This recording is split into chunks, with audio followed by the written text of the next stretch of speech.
They aren't. Yeah. I think we know we have just this time to make our best, and if we start at the same time, I think it's always the best. Yeah. I think I have this with to be punctual from my childhood. I wasn't at all when I was a child. My father was very punctual. He was a pedant, and I was very lazy. I was very much dreaming in my childhood. I very often mixed up dreamings with reality, and I didn't know exactly what happened to me, and time didn't exist.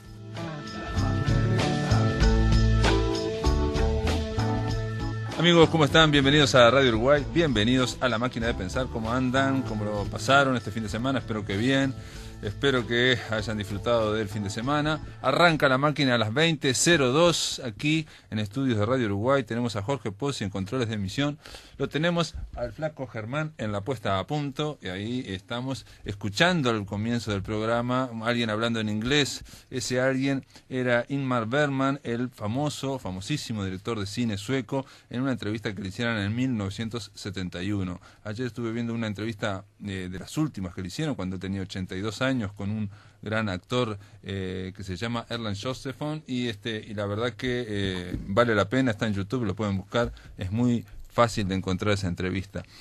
¿Por qué? Porque esta semana, amigos, en La Máquina de Pensar vamos a hablar de este director de cine que nació el 14 de julio de 1918 y falleció en el 2007 con 89 años. Fue guionista y director de teatro y de cine sueco, considerado uno de los directores de cine clave de la segunda mitad del siglo XX y para muchos el más importante de toda la cinematografía mundial. Este hombre, Ingmar Bergman, fue segundo hijo de un pastor luterano y nació en Uppsala. Uppsala es una ciudad universitaria, una ciudad donde también nació en su momento alguien que hablamos aquí en La Máquina de Pensar, pero mucho más antes, ¿no? Emanuel Swedenborg nació en Uppsala. Para hablar de Ingmar Bergman, para empezar un primer abordaje muy breve que vamos a hacer ahora hoy lunes, le estamos dando la bienvenida a la profesora Louise von Bergen. ¿Cómo andás, Luis? Bien, muy bien, gracias. Quería comenzar con una anécdota. Sí, dale. Después de haber escuchado lo que dice Bergman, que no era puntual, la anécdota es así. Una persona había concedido una entrevista y 2 semanas antes del día acordado, esta persona recibe de Bergman una carta confirmando día y hora. El día siguiente recibió otro mensaje que dice que la entrevista había sido postergada 30 minutos. Uh-huh. O sea, era una persona minuciosamente organizada y puntual, porque después estaba ahí parado al minuto. Sí, en la entrevista que yo lo escuché en YouTube, ya veterano, ya con 82 años, sí. Y le preguntan por su violencia, por su carácter violento, temperamental, y él lo que dice es que yo no soy temperamental, lo que pasa es que soy muy organizado porque tengo miedo que el caos, yo perezco en el caos, tiene que estar todo ordenado, y al final de su vida incluso había cortado su vida social, decía que solamente hacía teatro y estaba en la isla de Faro, ¿no? Ahí. Sí, sí. Significa isla de las ovejas. Ah, mira, Isla de las Ovejas, una isla que compró, ¿no? Bergman. ¿No compró? No se compra esa isla, no.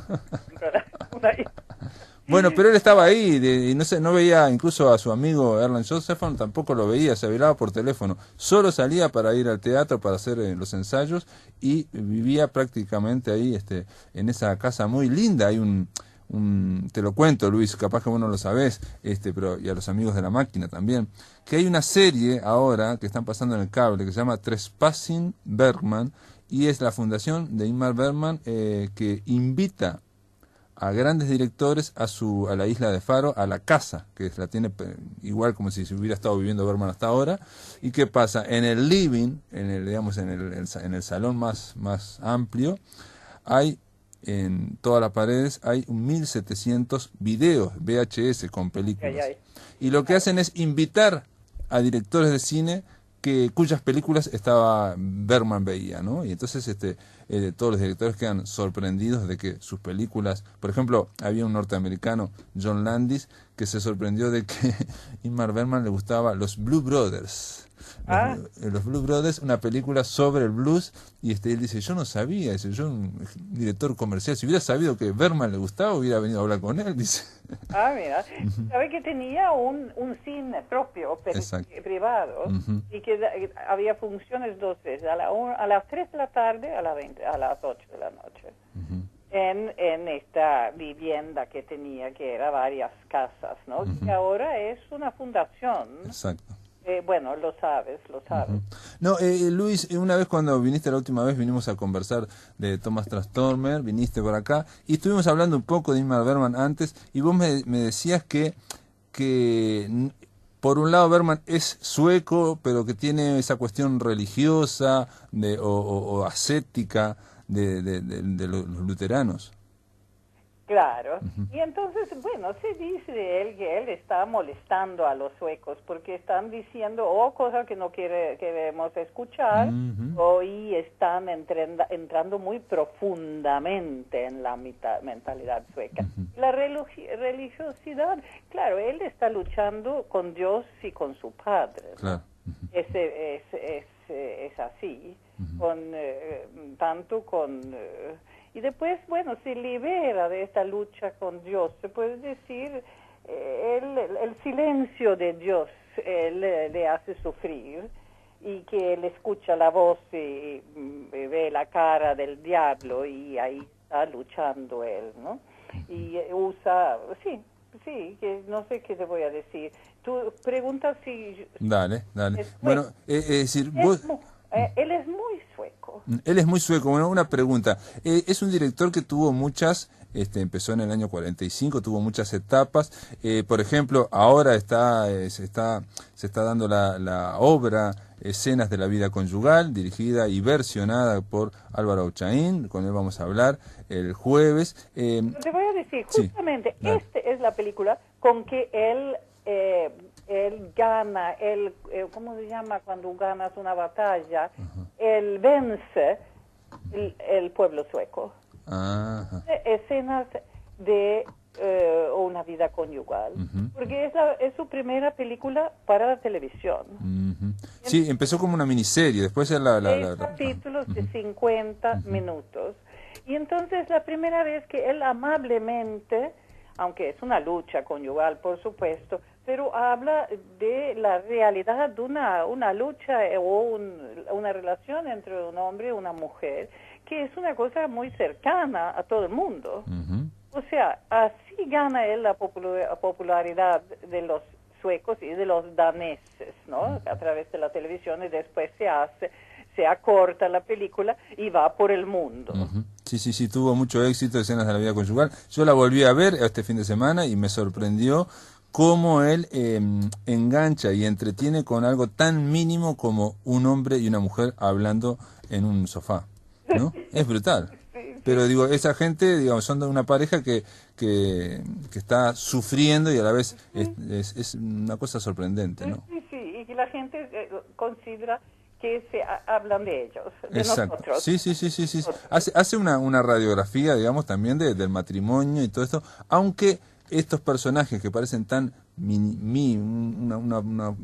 que parecen vistos desde un punto de vista tan minimalista, estos personajes algo tienen porque su amor, digamos, se divorcian, se casan con otro y todo esto, pero continúan a lo largo de las décadas, continúan ellos juntándose una y otra vez.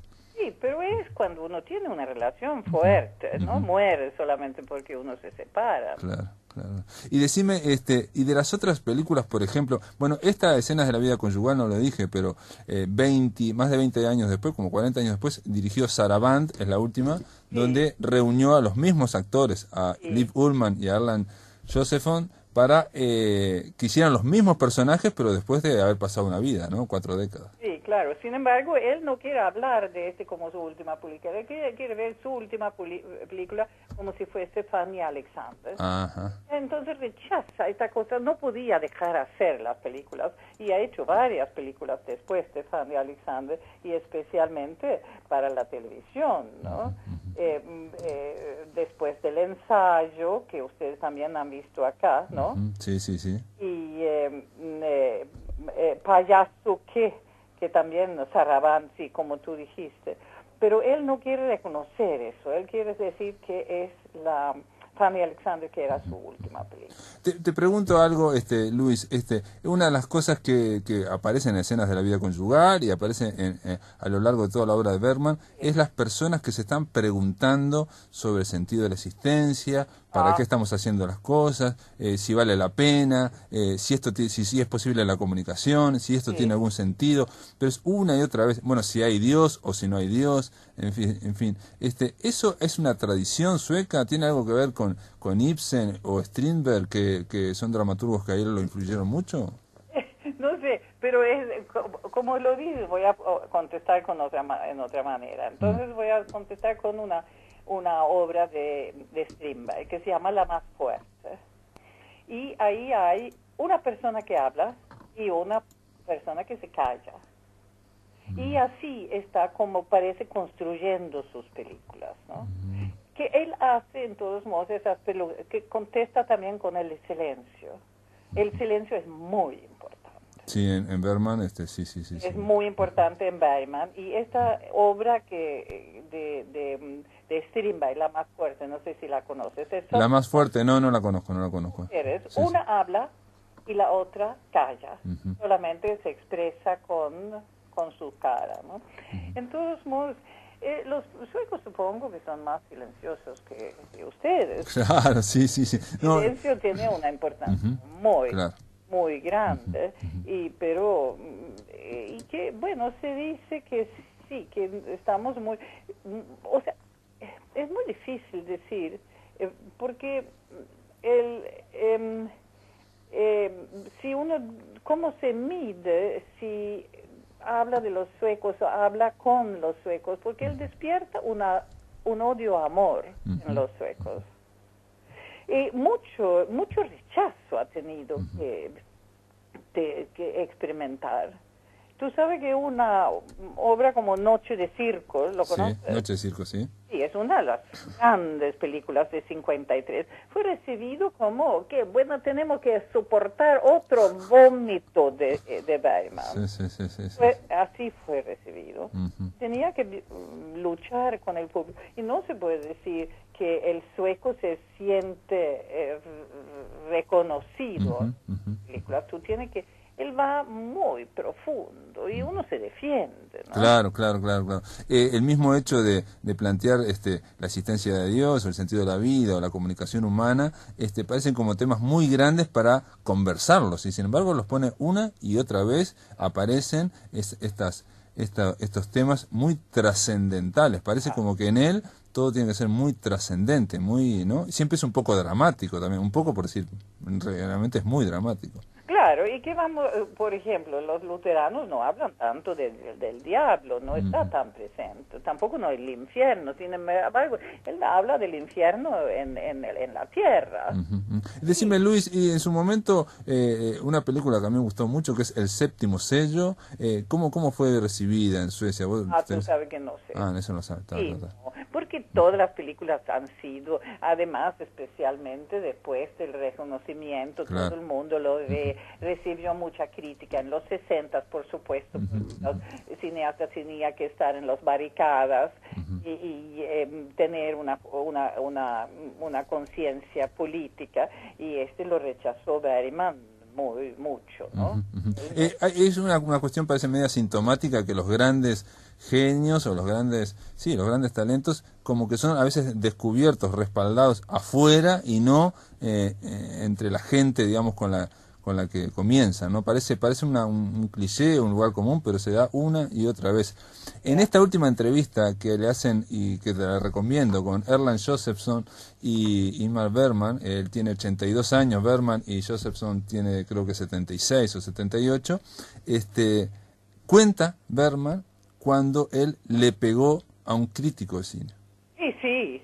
un crítico muy poderoso era. Fue y le pegó y Como desapareció. el más poderoso que tú puedes. En una época cuando los críticos de cine tenían poder, porque hoy no es tanto así, pero que también acá en los 60s, los críticos de teatro y cine Sí, claro. muy importante. Él dice una cosa muy que me sorprendió en la entrevista con 82 años, dice, pese a que murió este crítico al que no menciona, yo no lo he perdonado. No.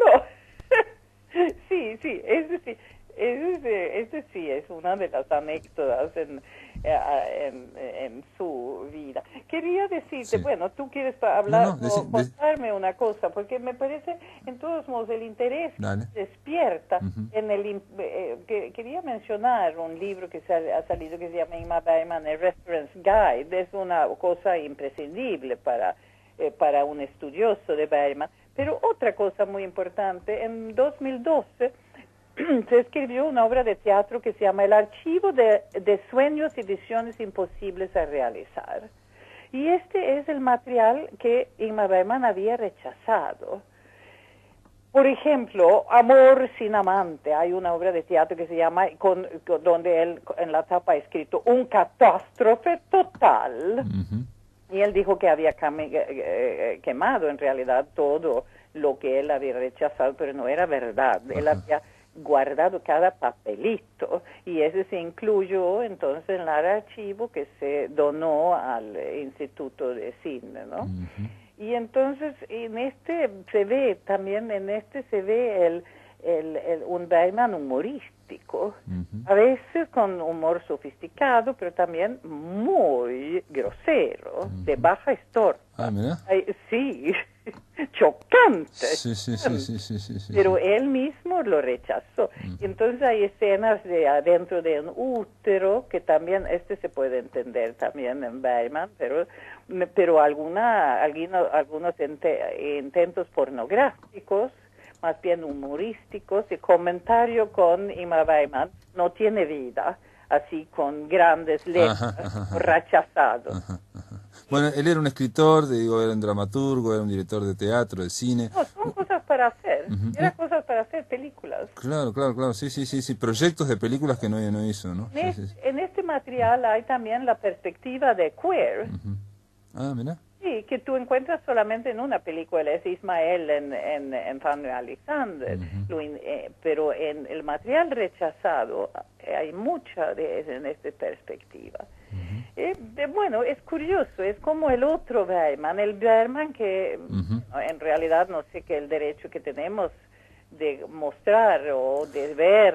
Pero esto es así, si no lo quemás vos, si la persona no lo quema, después eso se abre y se publica. Eso, los escritores que dicen no me publiques pero dejan todo guardado, es así, le pasó a Kafka y a todos los demás, ¿no? Él es juguetón. En el fondo no quieren que lo vea alguien, ¿no? En el fondo quieren que lo vean, si no lo hubieran quemado. Sí. Claro.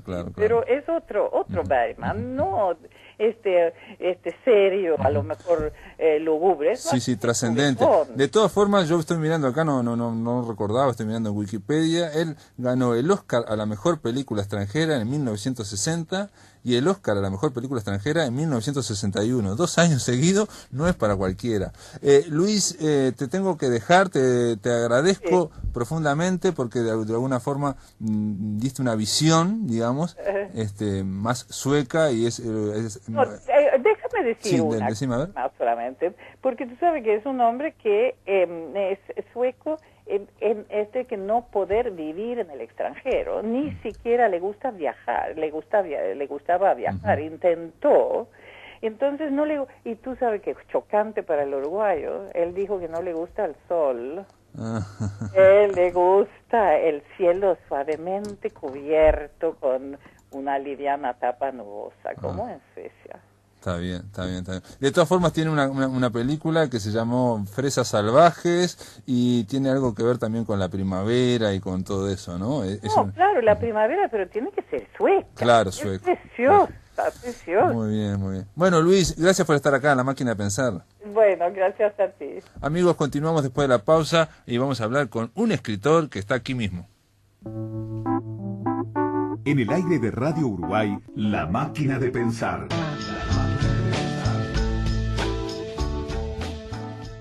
¿Cómo le va a Jorge Chagas? Muy bien, muchas gracias. Jorge Chagas es un hombre que cada tanto está escribiendo novelas históricas, tenés una especie de periplo histórico, pero más allá de que escribís ficción.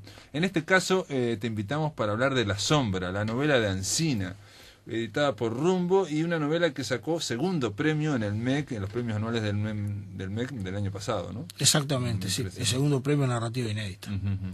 Gran alegría también. Sí, una gran alegría, una gran satisfacción, sin lugar a duda que sí. La Sombra, la novela de Ancina. Ancina, alguien que si Artigas tiene para todos los uruguayos un lado enigmático, ¿no? Ancina es algo como espectral, ¿no? Es algo que está ahí, pero no tiene profundidad. Sí, pero está en todas partes. Sí, es cierto. Es una figura esquiva en la historia nacional, es una bastante esquiva. Hasta no hace mucho tiempo se pensaba que no había existido, porque no había documentación seria que avalara su existencia, salvo testimonios dispersos, testimonios orales. El primero que lo pone en la historia Ancina es Isidoro de María. Que Isidoro de María no era un historiador, era un memorialista, era pariente de Artigas. Y de alguna forma Isidoro María quería levantar, digamos, ¿no? Sin duda, y lo coloca a Ancina como un símbolo de fidelidad. Durante mucho tiempo la figura de Ancina aparece, pero a su vez, como tú decís, no hay... No, aparece muy plana, muy estereotipada. El estereotipo más grande es que le cebaba mata a Artigas y nada más. Pero hay que pensar, Artigas, lo decíamos fuera del micrófono, es alguien que vive muchísimo para los parámetros de la época, ¿no? 80 y pico de años. Era como si ahora viviera alguien hasta los 110, una cosa así, porque todo el mundo se moría a los 50, a los 60. Sí, claro. Y Ancina vive 10 años 10 más. años más. Y lo acompaña, lo acompaña 30 años en el Paraguay. Además era mayor que él. Hubo un momento clave, había en el año 96, 95, yo leí una novela que me gustó mucho que se llama Memorias de Ancina, que fue escrita por Diego Braco, que es historiador. Además de hacer ficción, es historiador. Ahí Ancina plantea que Ancina, en la ficción, ¿no? Es criado por los jesuitas y ahí aprende a leer y a escribir. Y se vuelve un hombre culto y cristiano, ¿no, verdad? Y Artigas lo salva de morir fusilado por un crimen que no cometió. Es una novela que a mí en lo personal me gustó mucho, porque es una linda recreación de época. Él usa documentos históricos verdaderos e injerta al personaje en esos documentos históricos, ¿no? Pero vos lo que decís en los reconocimientos de la novela, no toda novela tiene reconocimientos, en este caso sí, y tiene hasta bibliografía, digamos, que te apoyaste. Sí. Mencionás que el Ancina que yo construí literariamente es radicalmente opuesto al imaginado por Braco. Exactamente. Porque mi Ancina no sabe leer y escribir. No es cristiano. Él le rinde culto a las deidades africanas. El Ancina mío es jefe de los lanceros. Y también acodilla a los lanceros negros. Pregunta, y aparte planteas acá que Ancina podría ser hijo de un príncipe. Exactamente. En el caso que yo planteo, él es hijo de un príncipe esclavizado, un príncipe de África que es esclavizado y traído a estas costas, ¿no, verdad? Como una especie de destino que cumplir, ¿no? Como que tiene sangre real, para decirlo en cierta forma comprensible, ¿no? No, y que aparte él se sabe, digamos, destinado a cosas grandes. Exactamente. Más que nada, ¿no? Él digamos, se sabe. La idea de la aventura también. Mi Ancina tiene una visión, como tú que leíste la novela, bastante negativa e incluso irónica sobre la religión cristiana. No, es constante en toda tu novela, digamos, esa crítica a la religión cristiana que era omnipresente, cosa que no siempre se tiene en cuenta en las novelas históricas, ¿no? Porque hemos llegado a los extremos a veces de poner que como que Artigas no creían nada o algo así, cuando el sustrato de ese momento era sin duda.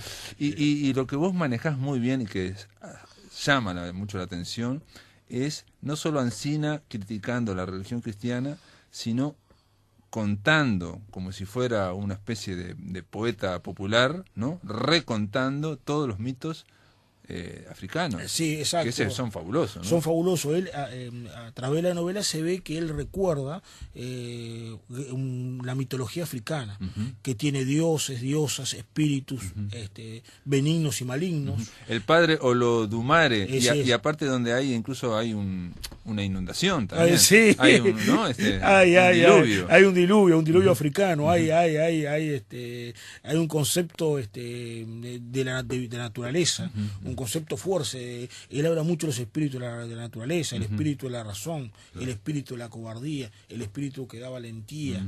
Es una Encina que está totalmente inmerso en la región africana, es caudillo de los lanceros de las naciones africanas y conoce a Artigas de una manera diferente a la que había planteado Braco. En este caso lo libera. Artigas lo libera.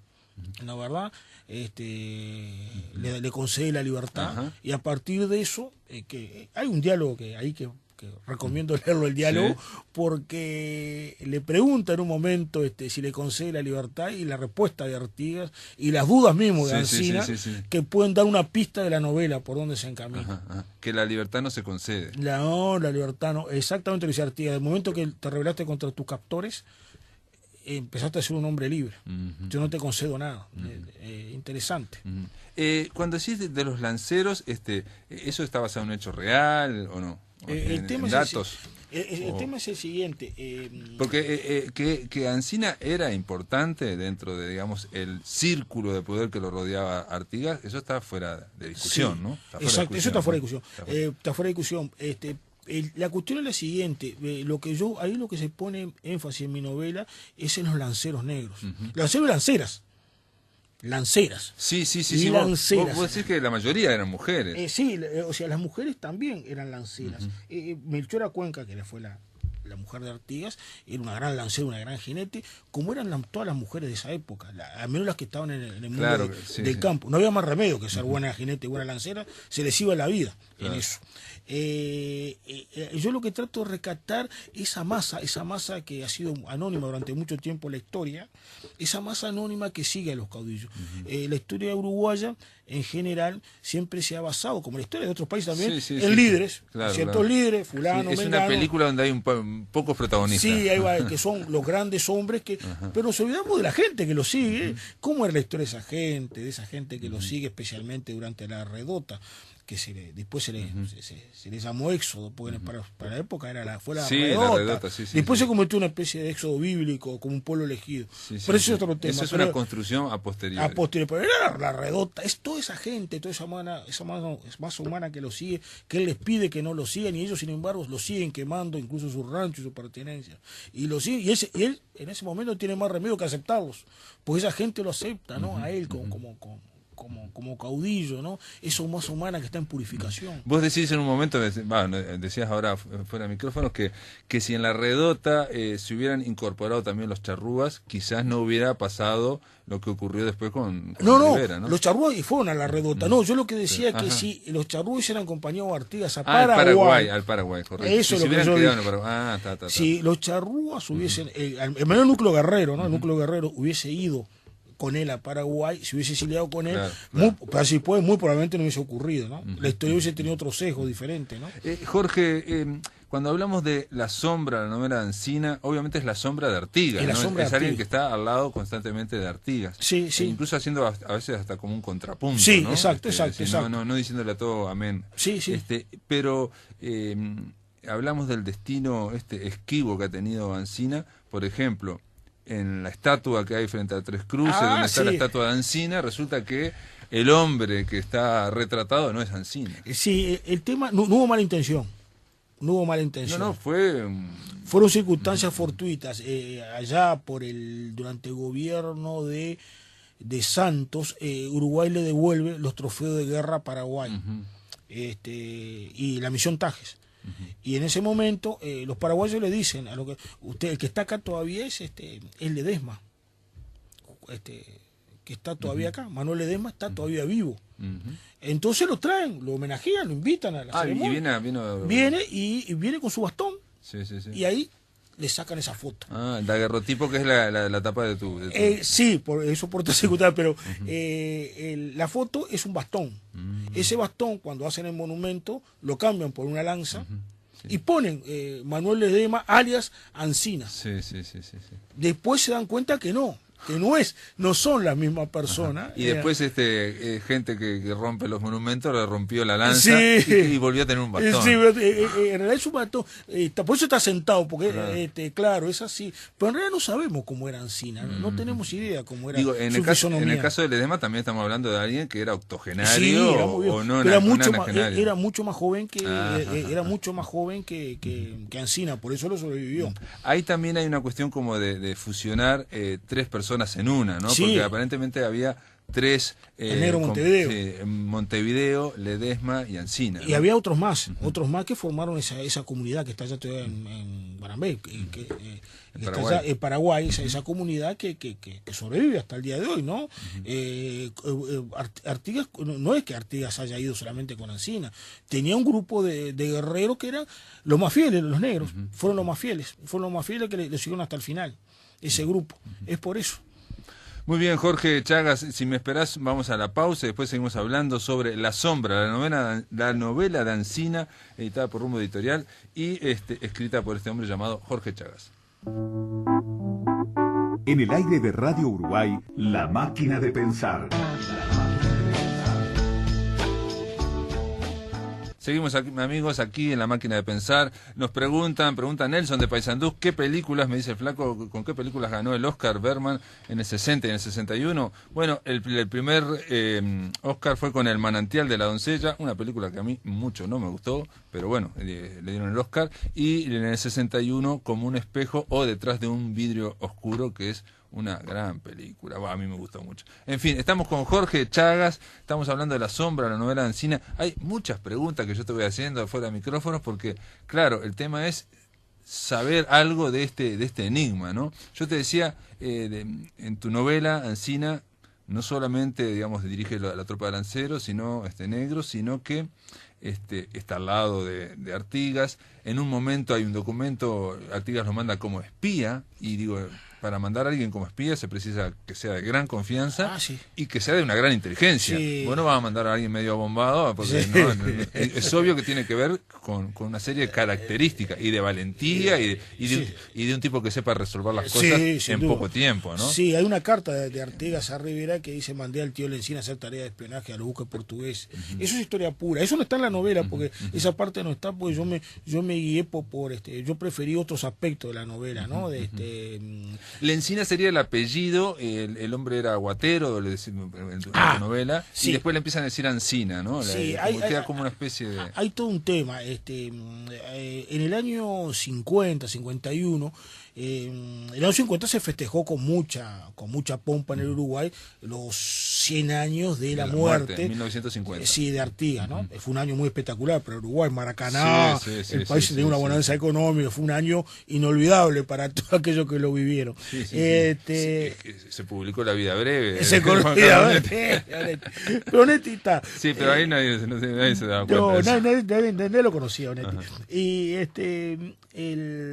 aparecen unos personas, los hermanos Summerlee, que aparecen con unos documentos que son ni más ni menos que los poemas de Ancina, que había escrito Ancina. En ese momento aparece ellos con poemas. En esos poemas, Ancina dice que fue aguatero, que fue esclavo, que después estuvo en un buque pirata, secuestrado, que cayó de vuelta como esclavo y que fue liberado por Artigas. Él dice que es payador, que usted puede saber. Esto es importante, claro, porque yo te preguntaba de dónde sacaste que también tocaba la guitarra y defendía con la guitarra. Amerly, cuando los historiadores de aquella época, Pibel Devoto, y le preguntaron, pero ¿dónde están esos documentos que lo ponemos? Porque ellos dijeron que estaban en Paraguay, pero lo había comprado un coleccionista brasileño y habían desaparecido. Por supuesto, lo único que había que... La única prueba es la palabra de ellos.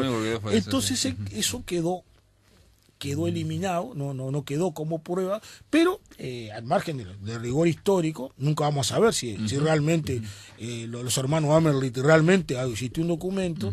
Me sirvieron a mí como para armar la ficción. Sí, para porque... poner una Arcina que mi novela es aguatero del Montevideo colonial, después es secuestrado por un buque pirata. Y aparte vos te propones en tu novela que el hecho de ser aguatero te permite, primero, acercarte a mucha gente, conocer todo Montevideo, ver todo lo que está conversándose en cada lado. Digo, entonces le da un roce al héroe que si hubiera estado dentro de una casa, no lo tenía. Anda por toda la ciudad él, después huye. Conoce todos los piques, digamos. Claro, huye, cae prisionero en mi novela de los piratas y vive una aparente libertad que él termina, pero yo no soy libre, igual vuelve a caer esclavo, naufraga, porque en el poema esto de Amerlit naufraga, en mi novela naufraga, es capturado nuevamente y es liberado después por Artigas. Ahí me basé en esos documentos, no importa si sean verídicos o no. No, correcto. A mí me interesaba. Son verosímiles en cuanto a lo que podía ser al ambiente de la época. Son verosímiles. Yo te conté fuera del micrófono. Sí, la literatura requiere la verosimilitud y la historia requiere otra cosa. Requiere la veracidad, la comprobación. Sí, total. Yo te contaba fuera de micrófonos que mucha gente del colectivo negro me dice, usted tiene que poner que Alsina sabía leer y escribir. Y yo siempre le contesto lo mismo. En aquella época no había bolígrafo ni papel en el campo. Era papel de filigrana y eran plumas en una tinta. Era carísimo y no había libros. Y lo más importante, poco importaba que un tipo supiera leer y escribir. No es lo más importante para su vida. Tenía que saber montar. Pero vos planteás que el hecho de ser analfabeto no quiere decir que no fuera culto. Ahí está. ¿Cómo se explica eso? Bueno, porque la cuestión es qué conocimientos tenía. Cuál es la gama de conocimientos que le tenían que le permitían sobrevivir en aquel mundo, que era un mundo prácticamente bárbaro. Es un mundo con una carga enorme de violencia, es un mundo es un mundo de transhumante, de gente que va y viene. Y aparte se trata de esclavos que están desterrados de su ambiente, por lo menos cuando él habla del padre, todo esto, ¿no? Totalmente desterrado. Es un mundo que no tiene, las familias están separadas. En ese mundo tan terrible él tiene que sobrevivir y tiene que tener conocimiento, tiene que tener una cultura que le permita tener conocimiento, pero además es un hombre, el personaje ficticio que yo armo, es un hombre que respeta mucho sus tradiciones, respeta mucho sus creencias, respeta mucho a sus dioses, a su espíritu. Tiene una cultura.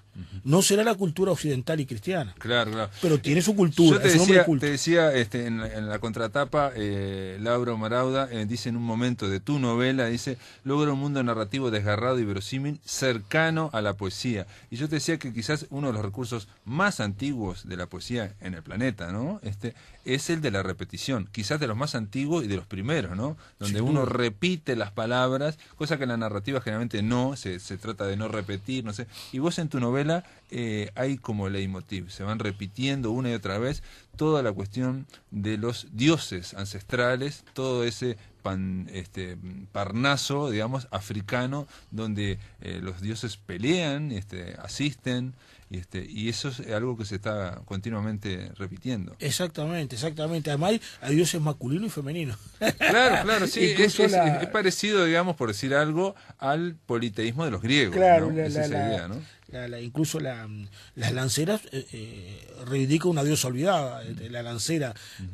Hay un momento en la novela, el único tal vez, en que Alsina tiene un momento de debilidad por amor. Debe ser el momento que la novela parece más débil, en que muestra los sentimientos de amor hacia la mujer que ama, que sabe que va a la batalla y sabe que va a morir, y que él es el momento. Pero que no tiene otra. Por otro lado se da cuenta que no tiene otra. Es la batalla final, la batalla final que se acerca a la derrota final de la revolución.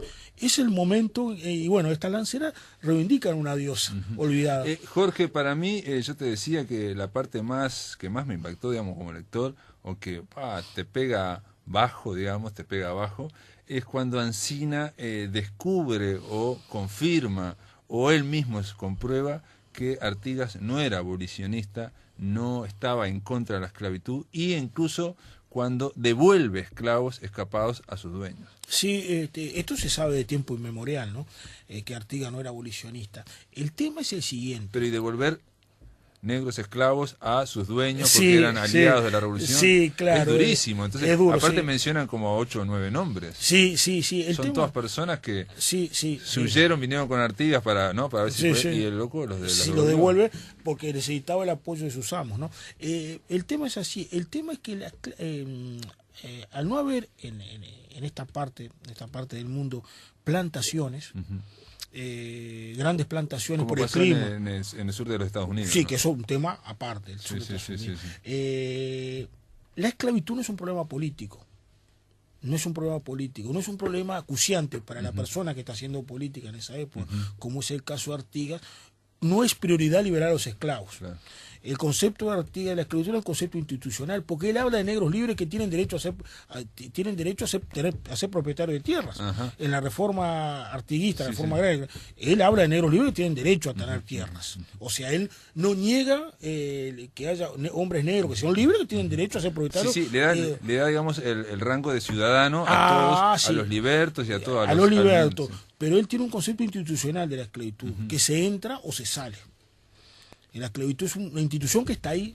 Y yo te preguntaba, viste, y me decías Sí. que no, que digamos, la libertad de vientre, que sería el paso previo, ¿no? La libertad de vientre es cuando se dice, bueno, existen los esclavos, pero los hijos ya son libres. Sí, ¿no? sí. Ahí está, ya no quedan con el amo, ya no quedan con Sí, el dueño. sí, no. Y yo te decía, no fue Artigas, me decías que no, que Artigas nunca se metió en ese tema. No. Que fue en 1830, después Es posterior. Pero la libertad de vientres implica que igual sigue habiendo esclavos. Claro. No, pero es una cuestión más de transición. Más O sea, transición. queda la última generación, la próxima va a ser libre. digamos, ¿no? Sí, no, él no se plantea eso porque si no, no devolvería esclavo. Él lo que el tema es que hay que entender que el artiguismo fue un proceso inconcluso. No, pero aparte, Jorge, digo, vamos a decir una cosa, ¿no? Es decir, estamos hablando de historia Sí. y no se puede juzgar a Artigas en 1820 con los parámetros de 2000, nuestra sensibilidad en los 2013. Hay una película, usted está hablando de cine de Bergman, hay una Sí. película que recomiendo ver, ver. que es Lincoln. Ah, sí, yo también lo recomiendo. Si ¿Y uno- 12 años de esclavitud, la viste? No, todavía no, esa la tengo que O sea ver. que más o menos. Te tendría que verla, pero ahí, en el película de Lincoln, si uno ve los diálogos que él tiene, no hay un concepto de derechos humanos, No. es un problema político. Es un problema ¿Lo político. libero o no lo libero? Sí, Si yo sí. puedo ganar la guerra sin liberar ningún esclavo, lo voy a hacer. O sea, las personas funcionan con parámetros diferentes a lo que No, nosotros estamos... en Lincoln lo que aparece claramente también, por ejemplo, Lincoln quería liberar, pero como buen político sabía que todo tiene su tiempo. Ah, y había sí. Tommy Lee Jones, por ejemplo, en la película, Sí. quería ser radical, quería Radical. liberarlos ya. Incluso y- su esposa era negra y, Sí, quería, ¿no? sí. Y Lincoln lo tiene como el ala izquierda, siempre lo está frenando. Siempre lo está frenando, claro. Porque está Los el políticos contexto. tienen eso. Exacto. Artigas tiene los García de Zúñiga, es importantísimo el apoyo. Él no puede pelearse con los García de Zúñiga, Artigas. Eso es lo que funciona en la mente de los políticos, Sí, ¿no? sí. Los pasos. Claro. El proceso. sí, el sí, proceso, sí. el proceso Y las prioridades, como decís. Bueno. en el siglo XX. Para poner un ejemplo, los derechos civiles de Estados Unidos, los políticos como Kennedy, por ejemplo, como Johnson, también. Bueno, vamos a ver cómo vamos consiguiendo para ir. No son. Hay gente radical, sí, bueno, vamos. Pero vamos a ir viendo poco a poco cómo vamos saliendo de. Sí, no sí. son procesos simples, no son procesos No, simples. pero a mí me parece interesante conversarlo con vos, porque Sí. como que humaniza a Artigas y luego contextualiza en un proceso, porque uno tiende a, Uruguay, ¿no? A Sí. llenarlo de cualidades No. y sin ninguna... Es un hombre de la civilización prenewtoniana, Artigas, ¿no? Fíjate, una cosa que Artigas nunca vio un tren, por ejemplo. Posiblemente no haya tenido noticia que existió la máquina a vapor. Para poner dos ejemplos claros, ¿no? Sí. Es un hombre totalmente anterior a todo tipo de civilización. No le gustaba la ciudad. Claro, es lo que el libro que escribió Barran, ¿no? La barbarie, ¿no? Es el hombre que está todos ellos, Sí. así incluido, están metidos en la sensibilidad bárbara. Exactamente, sí. Sus sí. conceptos de vida, muerte, dolor, amor, Que yo es creo que totalmente él lo pone diferente a nosotros. la sensibilidad bárbara desde 1860 y pico hasta el 900, ¿no? Una cosa Sí, así. él pone, claro, después hay un empieza disciplinamiento el con... disciplinamiento en el es decir, 900. de los tiempos coloniales hasta la época de la Torre, que empieza un disciplinamiento fuerte, ¿no? Yo te iba iba a pedir, para terminar, Jorge, pues se nos pasó el tiempo, pero me parece muy interesante, digo, se pasa volando el tiempo, Sí. Que leyeras algo de esta novela, pero ¿para qué? Porque nosotros hablamos del contenido, y ahí lo que es la forma, ¿no? Y, Sí. y en el arte la forma es quizás más importante que el contenido, ¿no? Sí. Y en tu caso tiene mucho que ver con este impulso poético que le das vos a esta novela, ¿no? No sé si querés leer. No, empezá a leer ahí. Es un fragmento chiquito. Chiquito. Una sombra es negra, tan negra como mi piel. Una sombra es opuesta a la luz, pero no puede existir una sin la otra. Tal vez la sombra haya sido creada para que la luz resalte más, pero yo, Joaquín Lencina, soy una sombra sin luz. Sin luz porque Artigas ya se había muerto. Exacto, ese es el sentido. Bueno, lee un poquito más. Según el calendario de los Carapálidas, yo nací un 26 de julio de 1760, cuando el virreinato del Río de la Plata aún no existía. Mi padre fue Amboro, hijo del rey Macomo y la reina Samira, un impío y altivo príncipe que comandó a los guerreros de los reinos de Nagoyo, Loango y Kikongo, que por primera vez derrotaron al imperio de los zulúes tras una larga batalla en los confines de la selva, cuando el sol se abrazó con la luna bajo un cielo color ceniza. Muy bien, Jorge Chagas, gracias por estar aquí, gracias por leernos La Sombra, la novela de Encina. Gracias a ustedes.